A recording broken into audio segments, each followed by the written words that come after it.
오늘은 요한계시록 원래 범위는 14장부터 20장까지입니다만은 이 앞전에 했던 우리가 13장 내용이 상당히 중요한데 빼먹었거든요.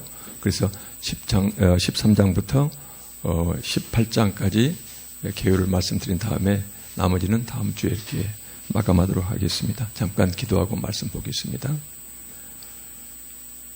두세 사람이 내 이름으로 모인 곳에 하나님이 함께 하신다고 말씀해 주셨습니다. 아버지 하나님, 이런 굳은 날씨에도 하나님을 사모하는 마음, 갈급한 심령으로 하나님을 뵙기 위하여 말씀으로 하나님을 접하기에 이 자리에 나왔습니다. 우리 모든 형제 자매님들의 영을 열어서, 마음을 열어서 성경을 깨닫게 해주시고 깨달아진 대로 아버지 하나님께 깊이 감사드리며 하나님을 사모하며 하나님으로 모든 삶의 소망 삼는 귀한 시간 될 수 있도록 성령 하나님, 우리 삶, 우리의 영을 인도해 주시옵소서. 감사드리며 예수님 이름으로 기도합니다. 아멘.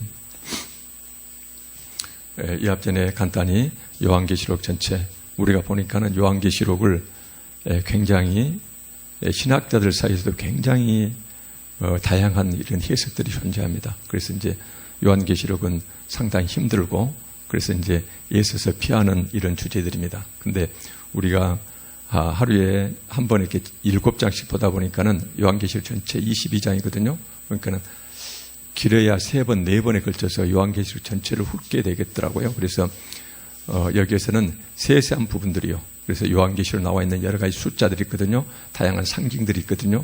그것이 어떤 의미를 갖는가에 대해서는 우리가 건너뛰고, 그래서 전체 기본 핵심 내용만 우선 훑고, 그리고 나중에 요한계시록을 우리가 주일 때요, 모든 형제 자매들과 함께 요한계시록의 핵심 내용들을 자주 이렇게 강의하려고 생각합니다. 그동안 우리는 요한계시록 크게 나누면은 요한 사도가 과거 것을 이렇게 봐왔던 것, 지금까지 해서 환상으로 본 것, 그 다음에 눈앞에 생생히 이루어지는 것, 이것이 이제 1장과 2, 3장 이걸 봤고요. 그 다음에 4장부터 22장까지는 앞으로 되어질 일, 이렇게 이제 표현되어 있는데요. 종말 때에 나타날 이런 징후들에 대해서 쭉 기록을 하고 있습니다. 그래서 여기서는 4장부터 이루어질 이런 요한계시록의 이런 환상들은, 이것은 실은 우리가 미래, 장래에 일어날 일이 아니라 종말이라는 것은 예수 그리스도께서 이 땅에 오신 그때부터 종말은 이미 시작됐다고 보는 것이거든요. 그래서 종말에 일어날 일, 여기에서는 미래일로 되어 있지만 대부분의 신학자들의 경우는 예수님이 오신 다음에, 지금이 종말의 때이기 때문에 이런 미래에 일어날 이런 모든 4장부터 22장까지 이런 환상의 내용은 이미 우리 사이에서 일어나고 있는, 그 다음에 아직 일어나지 않았다면 앞으로 일어나게 될, 그래서 지금과 미래에 일어날 이런 사건들을 여기다 쭉 기록해놨다, 이렇게 해석을 합니다. 그래서 보니까는 이 앞전에 우리가 일곱 인 어린 양께서 인을 하나씩 떼실 때마다 이 땅에 재앙이 내렸고, 그것이 이제 끝난 다음에 7 나팔의 재앙이 시작됐죠. 그래서 7 나팔의 재앙이 끝나고 나서 이제 앞으로는 7 대접의 재앙, 이제 본격적인 재앙이 있는데, 그 사이에 12장부터 14장까지가 여기서 보면은 이 세상을 다스리는 악한 사단과 그 다음에 그리스도인들, 이렇게 하나님의 백성들 간의 영적 전투가 묘사되어 있습니다. 그런데 여기에서 우리가 굉장히 중요한 의미를 갖고 있는 것들이 있어서 오늘은 12장부터 14장까지를 좀 특정 주제를 가지고 살펴보고 나서 나머지 18장 7 대접, 여기서 간단히 요약하고 넘어가도록 하겠습니다.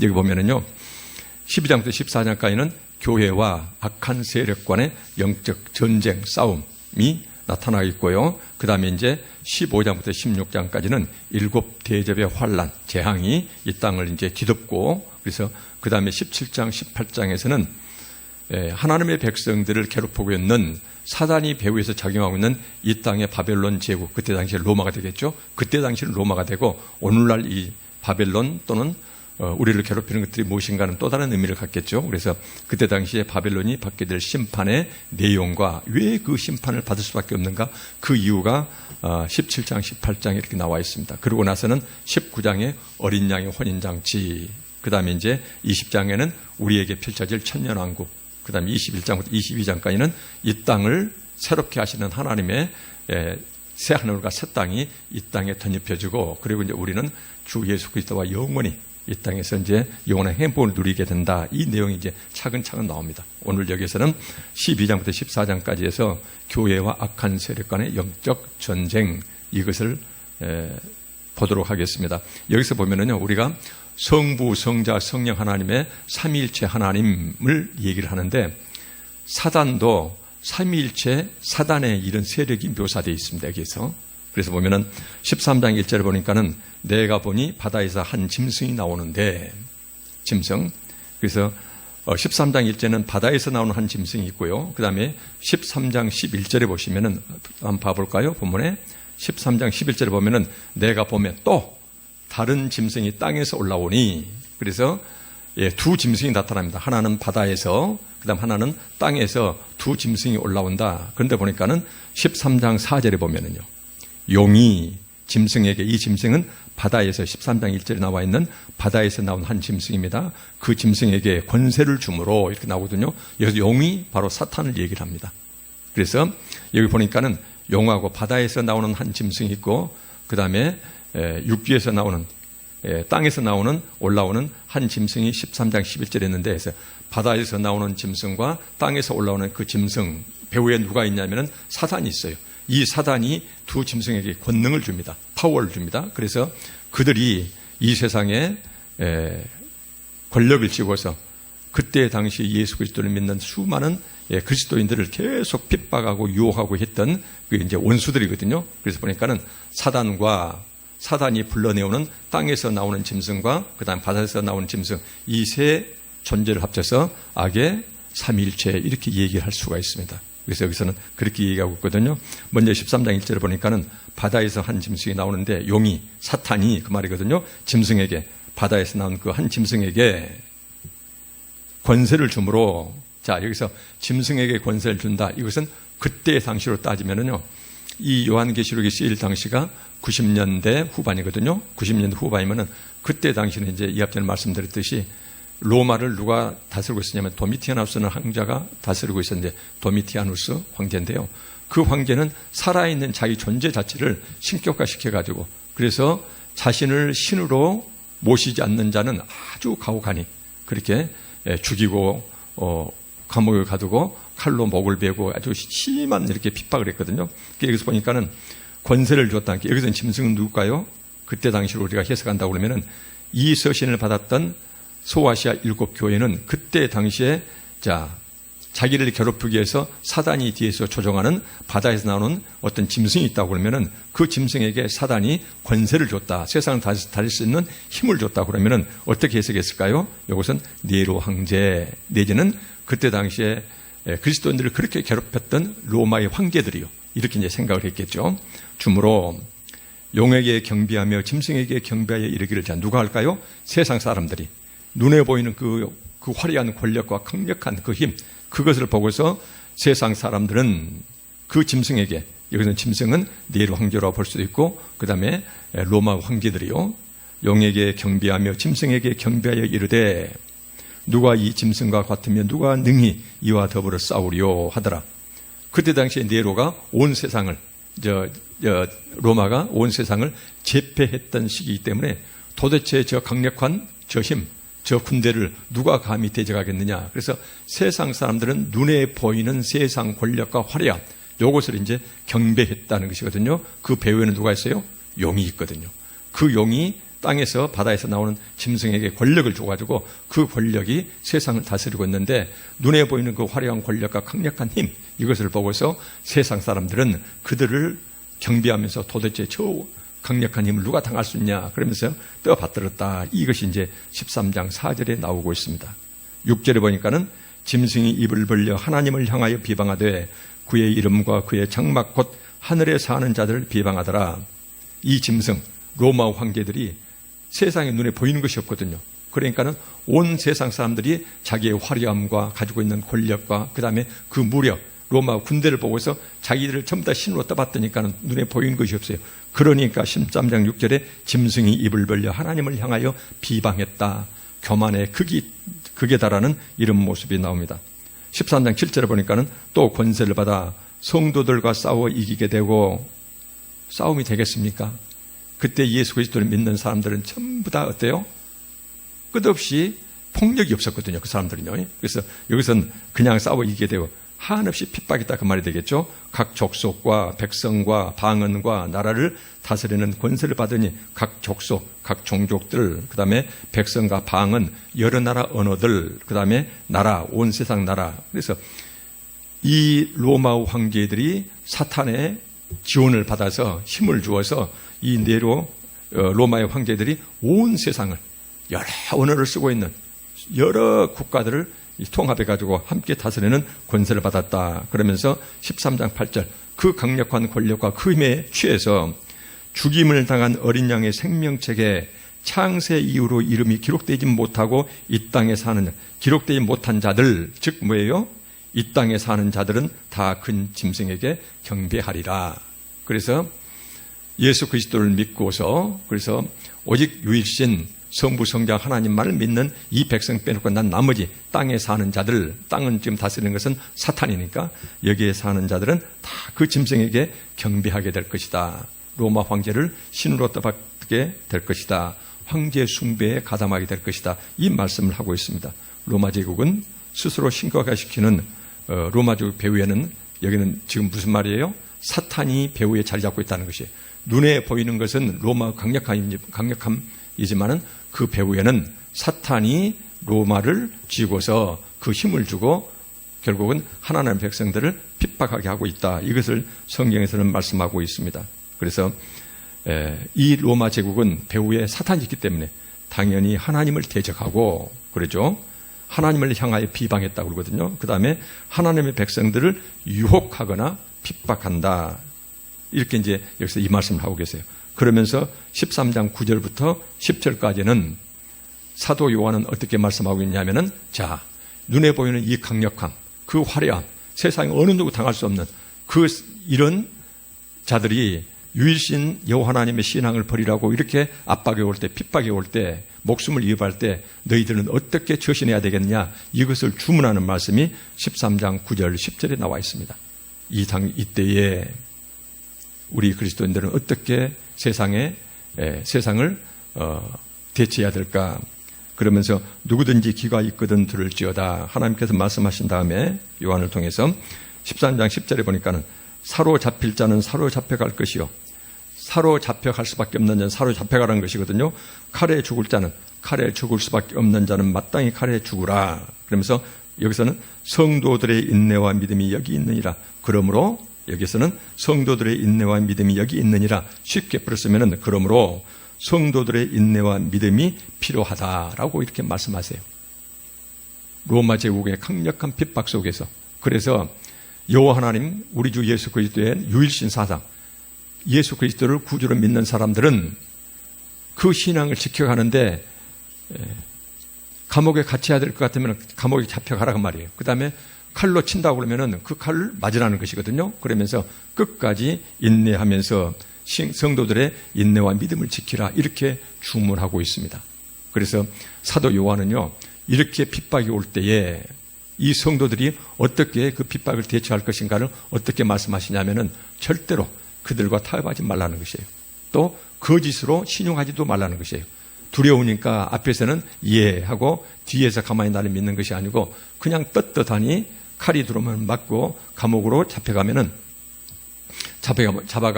감옥에 갇히라는 것이거든요. 이렇게 요한은 아주 엄혹할 정도로 뚜렷한 신앙의 순수성을 우리한테 주문하고 있습니다. 그때 당시에 이렇게 말씀하고 있습니다. 그러면서 이렇게 말씀하시는 것이 용이 바다에서 나온 짐승을 통해서 핍박하는 이 모습이 나오고 그 다음에 또 하나의 사탄의 종이 되는 13장 11절 보니까 내가 보면 또 다른 짐승이 땅에서 올라오니 그래서 악의 세 가지 축 중에서 사단과 바다에서 나온 이 짐승 빼놓고 나머지 하나 땅에서 올라오는 짐승이 나옵니다. 이 짐승의 13장 16절에 보니까는 그가 이것은 누굽니까? 사탄의 종입니다. 이건 또 다른 짐승 여기서는 사탄의 종 로마 황제를 가리키겠죠. 그때 당시는 모든 자, 곧 작은 자나 큰 자나 부자나 가난한 자나 자유인이나 종들이나 그래서 신분 그 다음에 남녀노소 신분 귀천 불문하고 그 다음에 누구예요?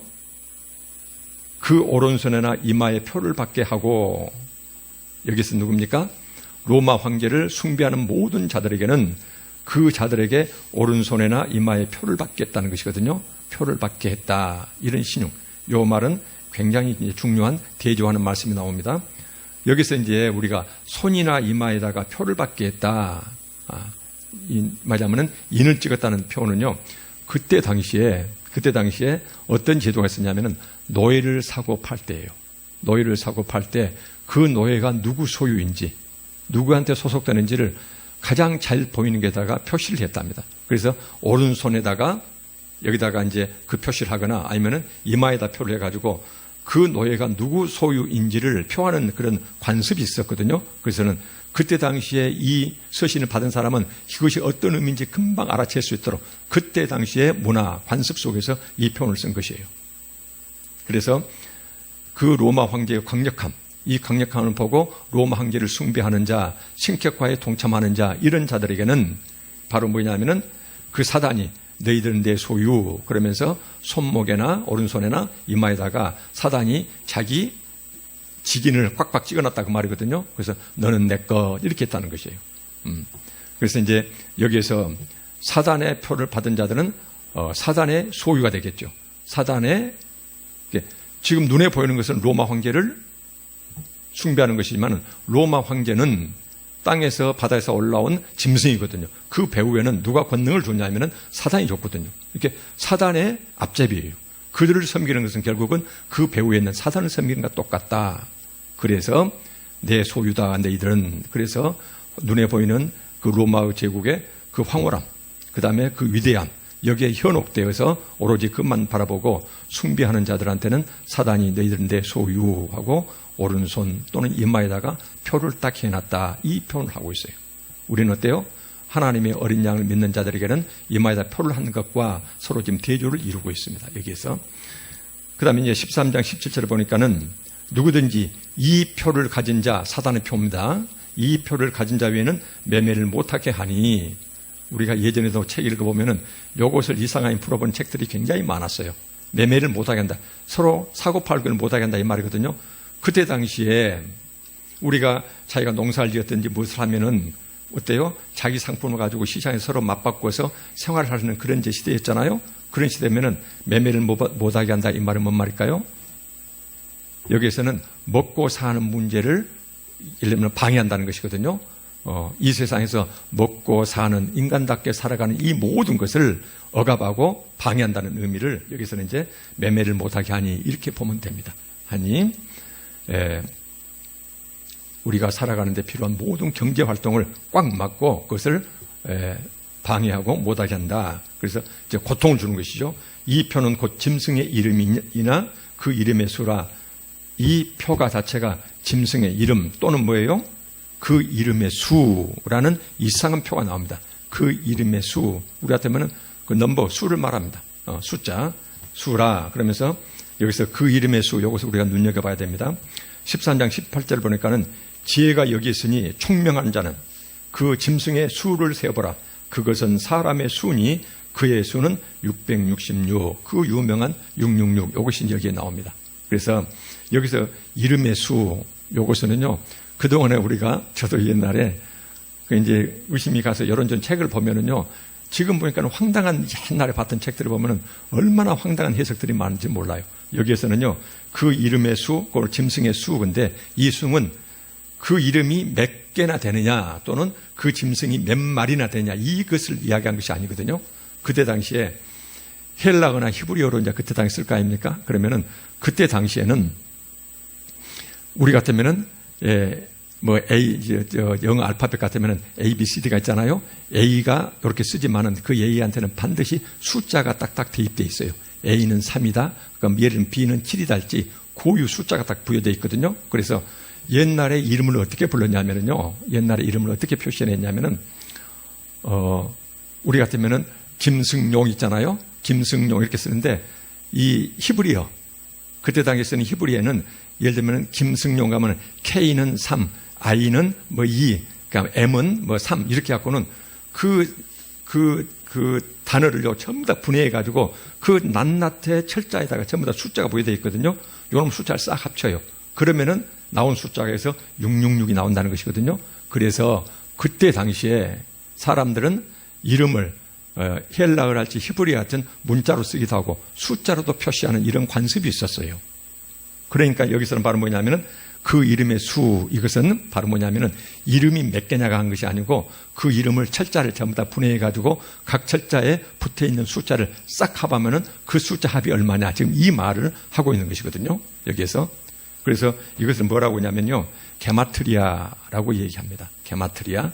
왜 이제 이 말씀을 드리냐면, 원어를 말씀드리냐면은 그때 당시에 굉장히 유명한 관습이었어요. 누구나 아는 것이었어요.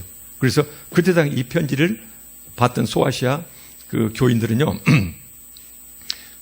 도대체 땅에서 올라온 짐승, 그 다음에 바다에서 올라온 짐승, 이 짐승들이 우리를 이렇게 괴롭힌데 그 짐승이 누굴까? 뒤에는 배우는 사단이 계속 능력을 주고 있어요. 사단이 뒤에서 배후에서 조정하고 있거든요. 그래서 그 짐승이 누군가를 당연히 의문을 품겠죠. 그래서 그 짐승을 여기에서는 어때요? 사람 이름으로 우리 같으면은 뭐 헬라, 히브리어, 한글로 말한 것이 아니고 그 이름을 구성하고 있는 그 단어를 전부 다 분해해가지고 숫자로 계산된 숫자 이름을 지금 주고 있는 것이에요. 그래서 다시 한 번 말씀드리면은 지금 우리는 너무나 이상한 것이지만은 옛날에는 사람 이름을 문자로 쓰기도 하고 그 문자를 전부 다 분해해서 철자 하나하나를 전부 다 분해해가지고 그에 부여든 숫자를 합쳐가지고 숫자 합을 가지고 그 이름을 나타내기도 했다. 이것이 그때는 굉장히 일반화되어 있었다. 지금 문화는 아니지만 이것을 그때 당시에는 뭐라고 불렀냐면 게마트리아라고 했다. 당연히 있었거든요. 그래서 우리가 이런 그때 당시에 배경을 모르면은 666을 가지고 이것이 뭐라고 그랬습니까? 상품 팔 때 무슨 바코드네 뭐더라 막 그랬잖아요. 그 인체에다 바코드 심는다고 그러는데 세상에 하나님께서 인체에다가 생활 편리해서 뭐 바코드 심은 데 갖고는 이거 사단을 표라게 갖고 그런 사람을 처벌하고 그러겠습니까? 거의 코미디 수준이거든요, 이것은. 그래서 그때 당시에는 게마트리아라는 이런 제도가 있었다는 것을 우리가 알면은 그러면은 666. 그래서 이제 이 666을요, 그때 당시에, 자, 그 이름을 분해하고 666으로 분해가 가능하고 숫자로 나타내면은 그러면서 땅에서 바다에서 올라온 그 짐승이 온 세상을 쥐고 흔들면서 그 화려하고 강력한, 그래서 온 세상을 제패하고 그리스도인들을 그렇게 핍박하는 그런 존재가 누굴까? 그래가지고는 그런 위치에 있는 사람의 이름을 666 나온 이름을 봤더니요, 하필 누구예요? 네로 이름이 나온 거예요. 네로는 이제 그 헬라어거든요. 그리스어인데 네로라는 이 이름을 히브리어로 음력한 다음에 소리난 그대로 우리가 김승용 그렇게 하게 되면은 영어로 하면 그대로 음력하면 KIM 이렇게 쓰잖아요. 히브리어로 음력한 다음에 그 단어를 전부 다 분해해서 숫자를 합하면은요, 딱 666이 나와요. 그 분해내온 그 뜻이, 분해된 것들이 있거든요. 그래서 여기서는 누굴 나타내냐면은 그때 당시에 이 666으로 본 사람들은 네로라고 생각했을 것이다 라고 이제 오늘날 신학자들이 해석을 하는 것이에요. 게마트리아 제도가 있었기 때문에 이렇게 얘기를 합니다. 자, 그러면은 여기서 이제 우리가 의문이 들거든요. 네로 황제는 6, 7년 전에 이제 지금으로부터 이 요한계시록이 작성된 당시는 한 30년 전에 네로 황제는 이미 죽었어요. 근데 30년 후에 쓰여진 요한계시록에 이 666이 왜 네로 황제를 가리킬까? 그래서 이렇게 해석을 합니다. 그때 네로 황제 때 그리스도인들을 향한 그 핍박이 얼마나 심했던지요. 30년이 지났지만 잊혀지지가 않아요. 그래서 30년 지난 이 그리스도인들이 거기에 대한 깊고 깊은 상처가 그대로 남아있어가지고 그 다음부터 네로 황제 이후에 지금 이 시대의 황제인 도미티아누스는 네로 황제보다 더 심한 박해를 하고 있었거든요. 네로 황제는 주로 이제 로마 시를 중심으로 박해가 이루어졌는데 도미티아누스는 전 유럽과 지중해 전체를 다스리고 있었는데 전역을 거쳐서 그렇게 혹독한 심판을 핍박을 가하고 있었어요. 그래서 네로와 그 다음에 네로의 위치에서 그리스도인들을 그렇게 핍박하는 그때 당시에 여러 로마의 황제들을 상징적으로 해서는 666이라고 했을 것이다 라고 이렇게 해석을 합니다. 그래야만이 여기서 해석이 가능합니다. 그래서 여기에 대해서 신학자들 경우는 별 이견이 없습니다. 근데 이렇게 보면은요, 교회에서 해석하는 분들 중에서 이 666에 대해서 유명한 세계 신학자들이 이렇게 분석해 놓은 것을 아주 보면은 거의 농지거리 수준으로 손가락질하고 이것은 66은 어떤 의미다 그러는데요. 그런 데서는 흥연옥되지 마십시오. 여기서는 앞뒤 맥락이랄지 그때 당시에 이 요한계시록에 기록될 당시에 그때 정황 속에서 그리스도인들을 핍박하면서 온 세상의 영광을 함께 지고 세상을 이렇게 통제했던 그런 사람은 로마 황제거든요. 로마 시대이기 때문에 이거 기록될 때는 로마 황제였고 실제로 핍박이 있었고, 그래서 그때 당시에 이름을 분해해서 숫자로 나타나는 그런 관습이 굉장히 널리 퍼져 있었고, 그래서 보통 사람 이름을 숫자로도 많이 나타냈어요. 그래서 게마트리아라는 이런 제도가 있었기 때문에 여기서는 네로 또는 30년 전 사건이 나면은 지금 네로 후예로서 로마 황제들이 그렇게 그리스도인들을 핍박하는 이런 상황을 나타내는 이 정황을 여기서는 666이라고 표현한다라고 이렇게 얘기를 합니다. 여기서. 그래서 이제 우리가 이걸 보면서 그때 당시 얼마나 힘들게 이들이 살았던가 이렇게 이제 우리가 볼 수가 있죠. 그러면서 이제 여기에서 이렇게 가혹한 핍박 속에서도 끝까지 인내하고 신앙을 지키는 자들이 누리게 될 복이 14장에 이제 이어집니다. 여기에서 보면은 14장에서는 이런 가혹한 핍박이요. 어떤 핍박입니까? 사단이 배후에서 능력을 주면서 조종하고 있는 땅에서 바다에서 나온 두 짐승, 그때 당시 정황 속에서는 로마 황제들, 이 황제들이 그 심한 핍박을 하는데 그 핍박 속에서도 어때요? 감옥에 가라면 가고 그 다음에 칼날이 들어오면 그놈을 맞고 그러면서도 절대로 흔들리지 않고 여호와 하나님의 신앙 예수 그리스도를 구주로 믿었던 이런 사람들이 누리게 될 복이 14장 1절에 뭐라고 나오냐면은 또 내가 보니 보라 어린 양이 시온산에 섰고, 자 시온산 섰고 그와 함께 예수 그리스도와 함께 14만 4천이 서 있는데 14만 4천 명이 서 있는데 그들의 이마에는 어린 양의 이름과 그 아버지의 이름을 쓴 것이더라. 그래서 사단이 배후에서 조종하고 있는 로마 황제를 신으로 숭배했던 그들은 어때요? 오른손과 이마에 그 사단의 이름이 쓰여져 있었는데 그 도장이 찍혀져 있었는데 여기서는 어때요? 14만 4천 명 이들에게는 예수 그리스도의 이름과 하나님의 이름이 이마에다 찍혀 있다 그 말이거든요. 이 14만 4천 명은 누구의 소유일까요? 하나님의 소유된 백성이요.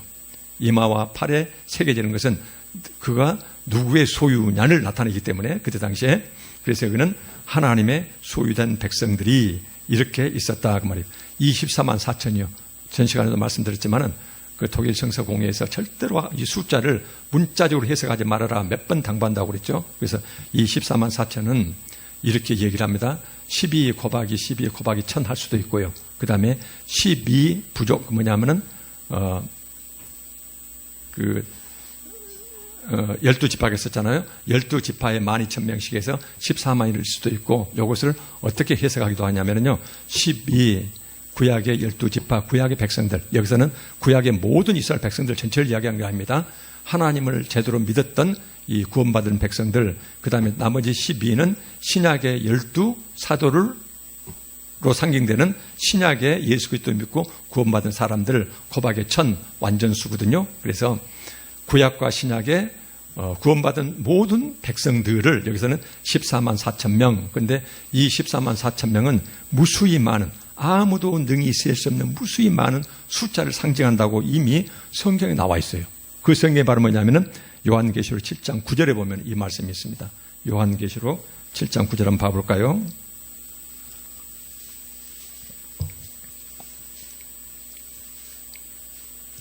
(14장 1절에서는) 14만 4천 명은 그 이마에 하나님의 어린 양과 하나님의 이름이 기록돼서 하나님의 소유된 백성이라고 딱 규정이 되어 있습니다. 정확하게 정의가 되어 있는데 요한계시록 7장 9절에 보니까는 각 나라와 족속과 백성과 방언에서 전 세계 중에서 아무도 능히 셀 수 없는 큰 무리가 셀 수가 없다 그 말이에요.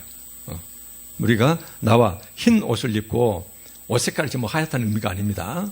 하나님의 예수 그리스도의 보혈로 온 영광이 깨끗이 씻겨있다 그 말이에요. 여기서는 그래서 씻겨주고 손에 종려가지를 들고 보호자 앞과 그 다음에 어린 양 옆 앞에 서서 10절 보니까는 큰 소리로 외쳐 이르되 구원하심이 보좌에 앉으신 우리 하나님과 어린 양에게 있도다. 그래서 구원받는 이 백성들이 예수 그리스도의 보혈로 깨끗이 씻김 받고, 그래서 종려나무를 가지고, 영광의 이 종려나무를 가지고 여기서 하나님과 어린 양 예수 그리스도를 찬송하고 경배하는 이런 모습이 나오거든요. 그래서 여기서 아무도 능히 셀 수 없는 큰 물이 이것을 14만 4천으로 합니다. 그래서 14만 4천을 분석하면은 구약과 신약의 백성이 있으니까는 구약의 12지파, 신약의 12사도, 거기서는 천, 완전수, 충만한 수를 천을 나타내거든요. 그래서 이것을 그때 당시에 상징으로 이렇게 묘사해 놨다. 이러의 해석이 가장 적합합니다. 여기서. 그래서 혹시라도 14만 4천 명을 숫자 세가지고 14만 4천 한 명은 안 되고 이제 이런 식이 돼서는 안 되겠죠. 요즘 신천지는 그런다면서요. 12만 명까지는 그렇게 14만 4천 채우다 난리 쳤다가 뭐 14만 4천이 넘어지니까는 요즘 시험 보고 있다면서요.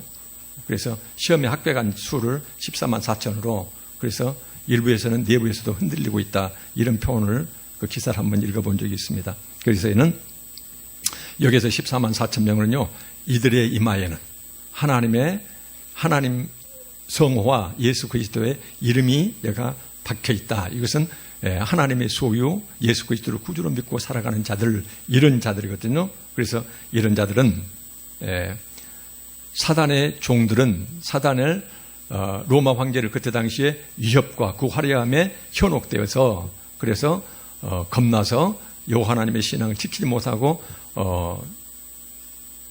배신했던 자들은 이마에가 사단의 낙인이 찍히지만 여기에서는 하나님의 인이 찍혀 있다. 이 말씀을 지금 하고 계십니다. 그러면서 이제 예수 그리스도를 따르는 자들에게는 예수님과 하나님의 이름이 새겨진다. 얼마나 이것을 우리가 마음의 그림으로 우리 스스로를 생각해 보면은요. 그래서 이제 죄송스러운 표현이지만 여러분들 보고 있으면 이마에가 하나님과 예수 그리스도 이름이 딱 영적으로 보면은 딱 찍혀져 있다.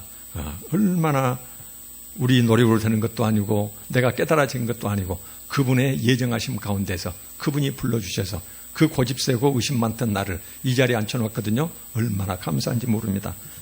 여기에서 요거. 그래서 우리가 두 중요한 수요. 666하고 그 다음에 14만 4천 혹시라도 여기에서 이것은 세계적으로 유명한 신학자들의 거의 압축된 이런 해석들이거든요. 그래서 여기를 떠나서 지나치게 특정인들 그 다음에 문자적으로 해석하는 것은 전혀 바람직하지 않다. 그래서 이 부분을 강조하기 위해서 이 말씀을 드렸습니다. 이 부분은 우리가 사단의 낙인이 찍힌 자 그 다음에 하나님의 인이 찍힌 이 모습들이 그때 당시와 정황과 관련해서 오늘날 우리한테 적용한다면 어떤 의미를 갖는가, 이것은 제가 주일 예배 때 다시 한번 거듭 말씀을 드리려고 합니다. 그때 여러분들 이중으로 듣게 되겠지만은 그때 한번 다시 말씀드리려고 그럽니다. 자, 그 다음에 보니까는 이 이마에 하나님의 어린 양 이름이 새겨진 자들은 14장 2절 보니까는 자, 어떻게 하나님을 경배하는 거 나오는데요. 내가 하늘에서 나는 소리를 들으니 많은 물소리와 같고 어마어마한 아주 이런 이 폭포 같은 물소리가 난다 그 말이거든요. 큰 우레소리, 요란한 천둥소리와도 같은데 내가 들은 소리는 검은고 타는 자들이 그 검은고를 타는 것 같더라. 지금 천상에서 들려오는 이 화려한 그 다음에 우람한 이 찬양이요. 이 찬양을 해서 이렇게 표현해 놨습니다. 3절에 보니까는 그들이 누구예요? 14만 4천 명. 보좌와 네 생물과 장로들 앞에서 새 노래를 부르니 땅에서 속량함을 받은 여기 요한계시록에서 땅, 이것은 여기서 혹시라도 하늘과 땅 그러면 이 땅은 사단이 다스리고 있는 그 영역을 생각하시면 됩니다. 그래서 땅은 요한계시록에서는 그 의미가 강하다는 게 땅에서 속량을 받은 땅으로부터 구출된 그 말이고 땅으로부터 구원을 받은 14만 4천 밖에는 이 14만 4천 명 밖에는 능히 이 노래를 배울 자가 없더라. 그 입술에 이 찬양을 나오게 하는 것은 오로지 하나님께서 그 사탄이 다스리는 땅으로부터 구원해낸 14만 4천 명만이 이 노래를 배울 수가 있고 이 노래를 우렁차게 하나님 보좌 앞과 어린 양에게 노래를 바칠 수가 있다 그 말이거든요. 그러면서 14장 4절에 보니까 이 사람들은 여자와 더불어 더럽히지 아니하고 여기서 느닷없이 여자가 나옵니다. 여자와 더불어 더럽히지 아니하고, 여기서 보면은요, 바벨론, 큰 음녀 바벨론, 음란한 여자 바벨론. 그래서 음란하다는 것은 하나님을 섬기지 아니하고 하나님 외의 다른 것을 섬기는 것을 영적으로 음란하다고 그러잖아요. 그래서 여기에서는 바벨론, 또는 여기서는 그때 당시 로마 제국, 로마 제국은 결국은 땅의 것, 로마 황제를 섬기는 자들이잖아요. 그래서 여기서 보면은 음란한 여자로 표현이 되어 있습니다. 그래서 큰 음녀 이퀄 바벨론, 이렇게 되어 있거든요. 로마 황제.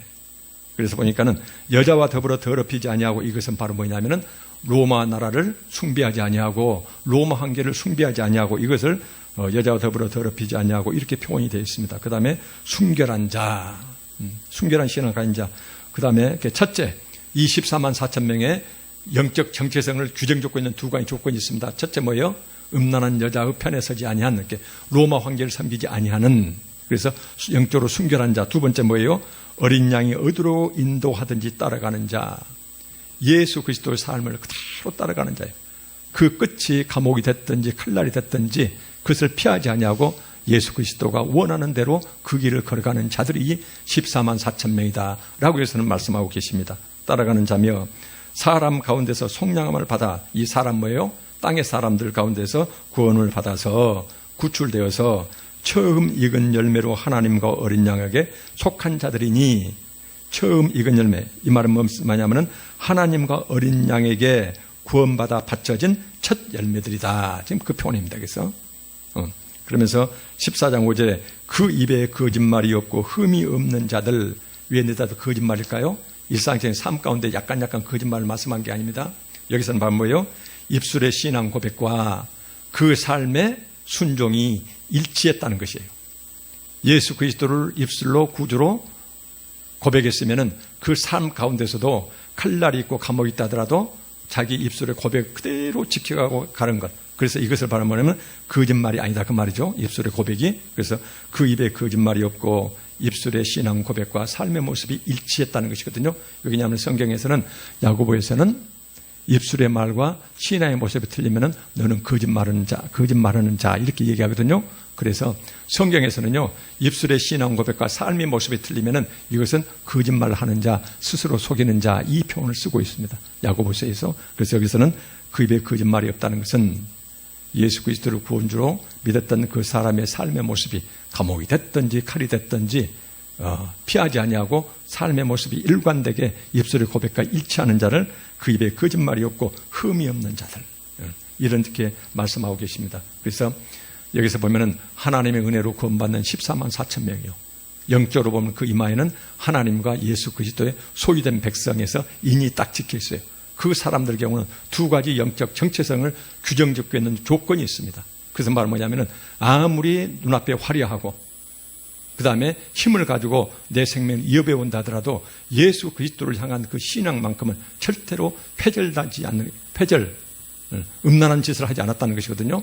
그래서 눈앞에서는 신용하고 이업이 사라지면은 가서 또 섬기고, 그래서 이런 식이 아니고 겉모습과 속신앙이 똑같은 자들. 그 다음 두 번째 뭐예요? 그러면서 그 삶 자체가 예수님이 원하는 그 삶을 쭉 그대로 순종하면서 살아가는 자들, 이 두 가지 영적 재산을 갖고 있다.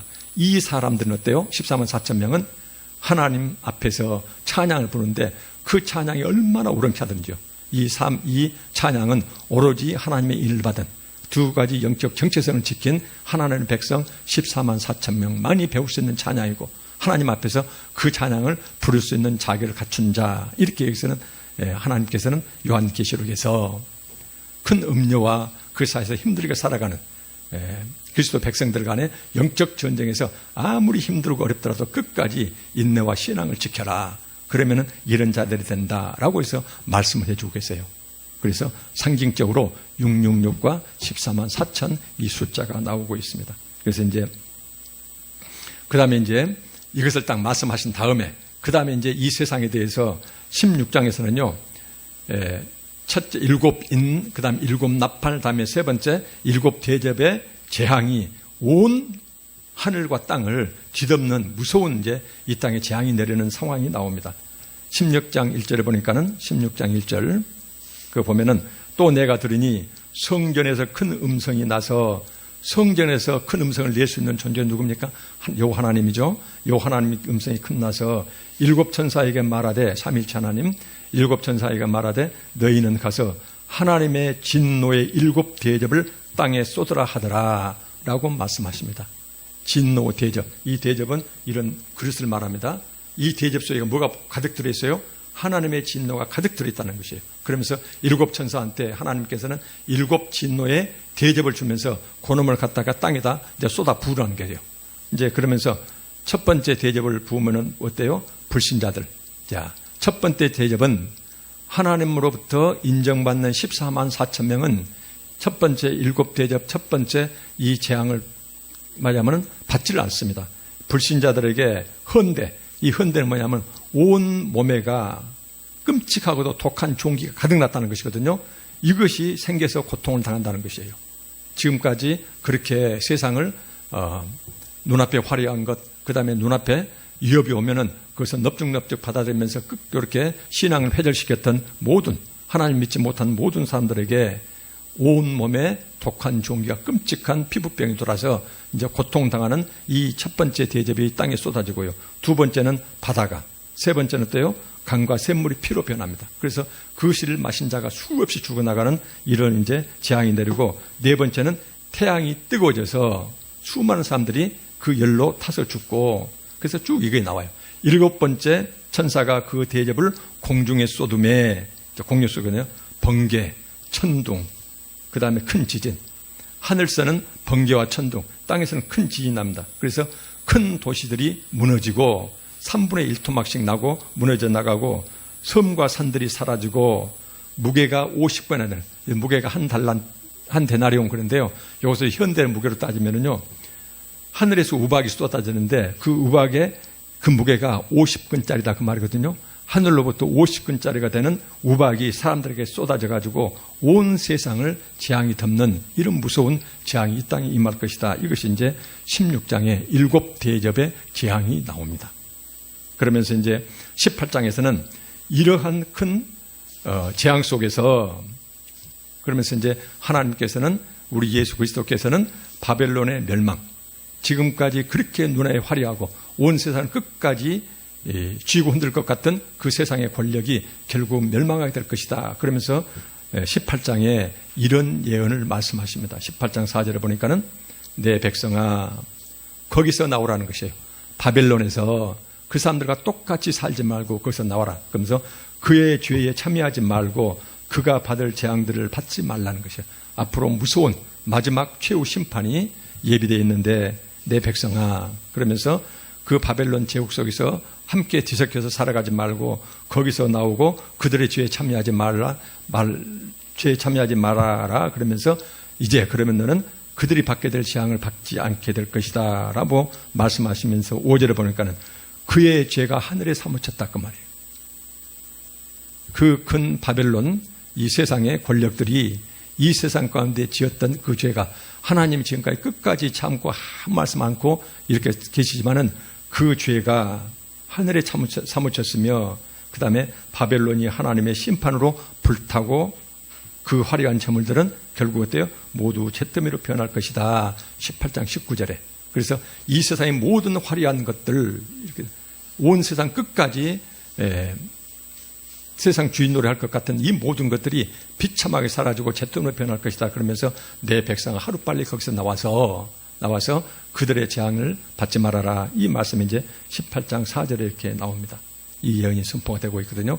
그러면서 이제 이거 끝나면 바벨론이 멸망하고, 그 다음에 어린 양의 혼인잔치가 나오고, 그 다음에 이제 21장, 22장에서는 이 땅에가 하나님이 이제 최종적으로 그 앞에 이제 천년왕국이 이루어지고, 천년왕국 다음에는 이 땅에 하나님의 이제 잃어버렸던, 창세기에서 우리가 잃어버렸던 그 신락원, 여기에서는 다시 복락원으로 회복되는 복락원으로서 새 하늘과 새 땅이 하늘로부터 이 땅에 이제 완전히 내려와서 상상할 수 없는 그 아름다운 세상의 소리는 영원히 어린 양과 함께 이렇게 살아갈 이 세상이 온다는 것을 이제 나머지에서 쭉 얘기를 하고 있습니다.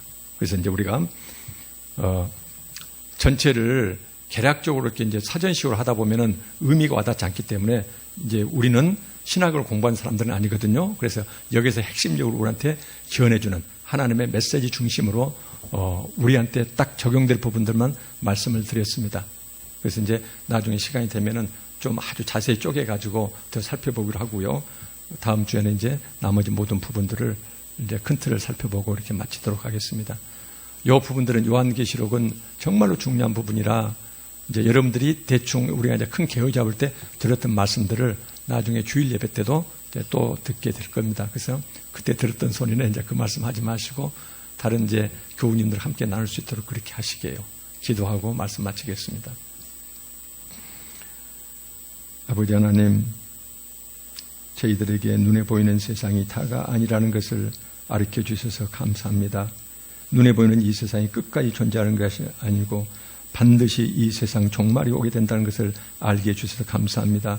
눈에 보이는 이 화려한 세상, 저 끝없이 계속될 것 같지만 결국 하나님 밖에서 살아가는 모든 문명과 세상 사람들과 권력이 그 배후에는 사단이 배후에서 조종하고 있다는 것을 저희들에게 가르쳐 주셔서 하나님 감사합니다. 아버지 하나님, 이 세상 모든 사람은 결국 사단의 표를 받든지 어린 양의 표를 받든지 둘 중 하나의 표를 받을 수밖에 없음을 저희들에게 가르쳐 주셔서 감사합니다. 아버지 하나님, 우리는 너무나 부족하지만 항상 성령 하나님께서 우리 앞길을 인도해 주셔서 우리가 끝까지 하나님의 어린 양 그 표를 바꿔서 하나님 백성으로 이 세상 살아갈 수 있도록 하나님 도와주시옵소서. 감사드리며 예수님 이름으로 기도합니다. 아멘.